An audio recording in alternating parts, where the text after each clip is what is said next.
Okay, so let's go to my Autoworks, Brandon Green. So I've been having some issues with my wife's GL550. The front suspension is sinking low, not really one corner more than the other, but just the whole front end is just sitting low. And it's been gradually doing this. I read the fault code. They came up with the Airmatic error. A message popped up on the screen, and it said that the pump was running longer than it should. It also said that the pump was overheating at some point. So I couldn't figure out what was going on. And I kind of imagined that maybe the struts were going out, but that wasn't the case.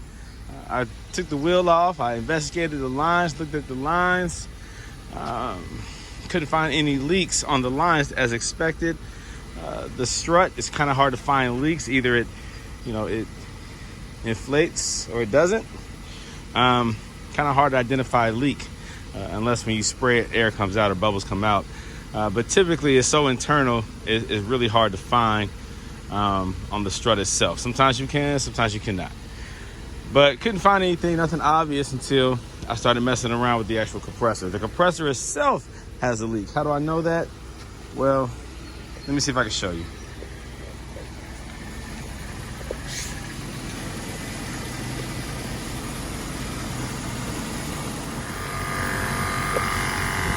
Have you guys ever had a pump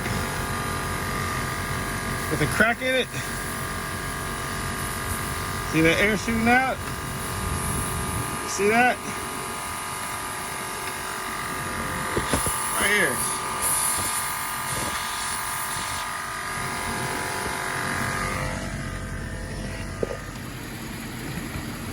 So you see it's wet right now because I sprayed it. So when it actually activates, you see the bubbles right there. There's just like a literal hole in the actual pump itself. And so when it activates, when it tries to inflate the suspension, it's shooting out at such high PSI. I try to cover it with my finger and it pushes my finger back. I mean, you can't stop it from coming out. So it's under a lot of compression. The pump is the pump itself is working, but it's compromised. There's a crack or a hole in the actual pump itself. So it will not inflate the system that way. It will not inflate the system that way. So I was about to replace both front struts just for GP, just a general principle to think that, that might resolve the issue. I mean, what harm can you do replacing the front struts? But it's a lot of work for nothing. So if that's not the issue, then you don't need to do it.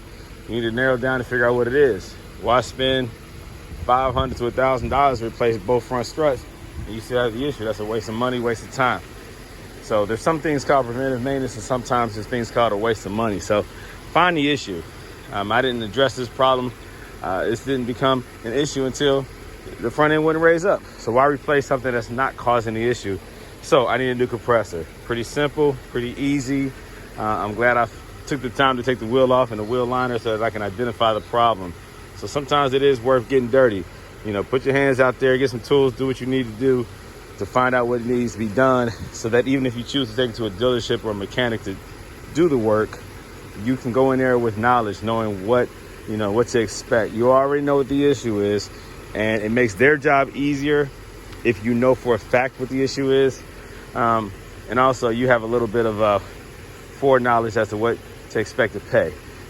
When they start saying that there's other issues and this and that, you also know what mechanics not to trust anymore, because dealerships will do that. They will lie to you and take advantage of you. So take the time and find out for yourself before you take it to a mechanic, if you can. For those that cannot, that's fine. But if you can, do it. It's so much worth it. So much worth it. Get to know your car and save you some money. Okay, so I raised the car up. You can see this crack a little better. So it's not a hole, it's just a crack. If I spray this thing with water, it might show seepage. Let's see. There it goes.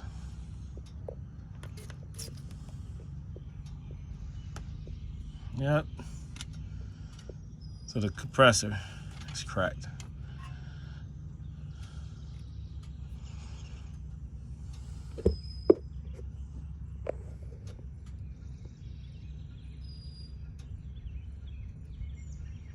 Like I said, when I started this thing up, man, that air was coming out of there so fast, so hard. A lot of PSI, so can't fill up a system of suspension if the compressor itself is busted. So new compressor. Okay guys, so this is real easy to remove.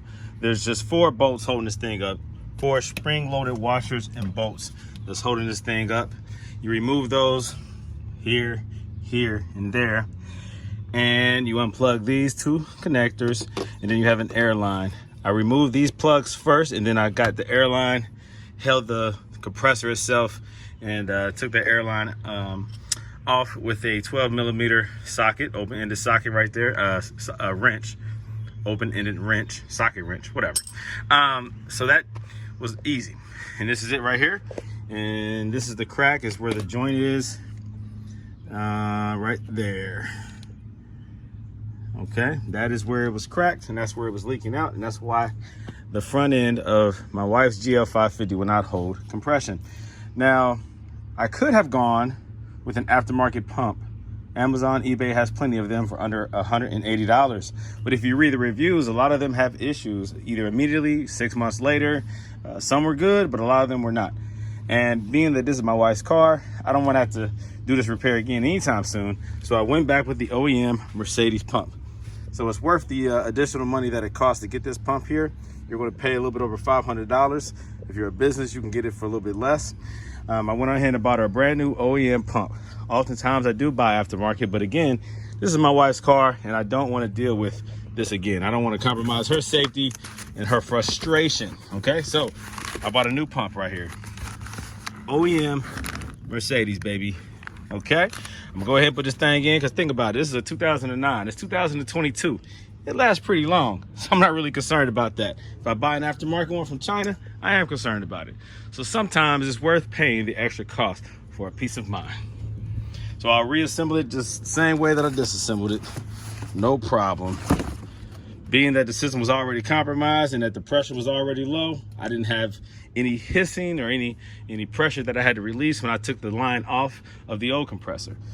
So I should not have an issue when I plug this one up. It should crank back up as soon as I lower the car. All right, there goes my advice. Go to Autoworks. I'm out.